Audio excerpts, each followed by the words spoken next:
Kuya John, ito po pala yung tubig sa kuryente po na share ko this month. Ito naman po yung sa shared house rent po natin. Sigurado ka, Pao? Di ba meron ka pang babayaran sa driving school mo? Okay na po kuya, bayad na. Kayo po, okay pa po ba financial niya? Di ba po enrollment na ng bunso niyo po? Okay na din, Pao. Enrolled na yung anak ko. Kambawa! Ginabi ka. Overtime ka, te. Oo, Pao. Dami kasing pinatapos sa akin ni boss eh. Kuya John, ito nga pala ang bag ko sa shared house natin. Salamat, Rose. Okay naman ba budget mo? Di ba merong maintenance yung mama mo? Oo, okay na yung Kuya John. Nakapagpadala na ako. Si Charis kaya? Ano na? Kailan ka na magpapadala? 2 buwan ka na dyan sa work mo, di ba? Di, kakakuha ko pa lang ng unang sahod ko. Marami pa akong kailangang bayaran muna dito Paano naman kami dito? Ano ba yan? Sorry talaga, te. Baka pwede niyo muna magawa ng paraan. Baka mayroon pa kayong pwedeng mautangan muna for now.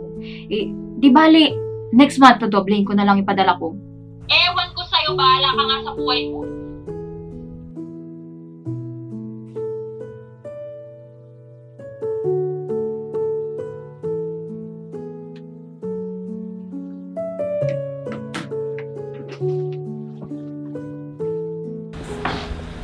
Charis, tama-tama. Kakain na tayo. Upo ka na dito.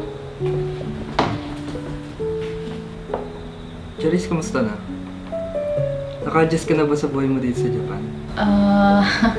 Medyo nasasanay na din, Kuya Pao. Alam niyo, maganda dito sa Japan. Very organized, tsaka disiplinado yung mga tao. Kaya lang, mahirap din pala buhay dito. Kasi, ang mahal ng cost of living. Sobrang daming dapat bayaran. Ito nga, buti na lang nahanap ko tong shared house natin. Kasi hindi ko talaga kayang mag-shoulder mag-isa ng expenses ko sa rin. May problema ka ba sa financial? Actually, meron Kasi pinipressure ako ng kapatid ko na magpadala.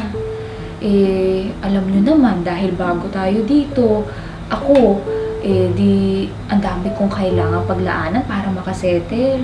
Yung bayad sa bahay, monthly bills, insurance, ganun. Kaya lang, hindi naman nila nauunawaan yun kasi malayo sila. Hindi nila nakikita yung kalagayan ko dito. Di bali, Charis, naunawaan ka naman namin. Charis, ganito na lang. Huwag mo nang alalahanin yung share mo sa akin ngayong buwan na ito.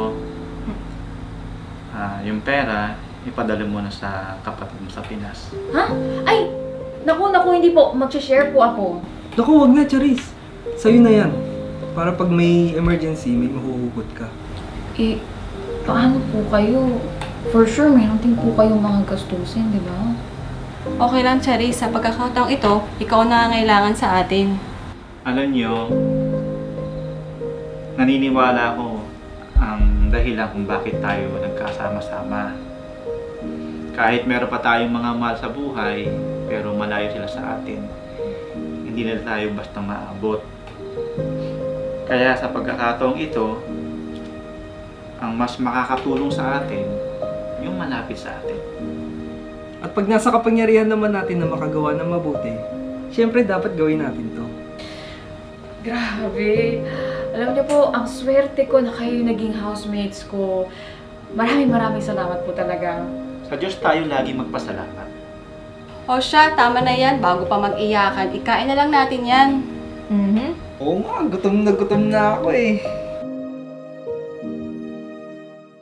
Huwag mong ikait ang mabuti sa kinauukulan, pagka nasa kapangyarihan ng iyong kamay na ito'y gawin. Kawikaan 3:27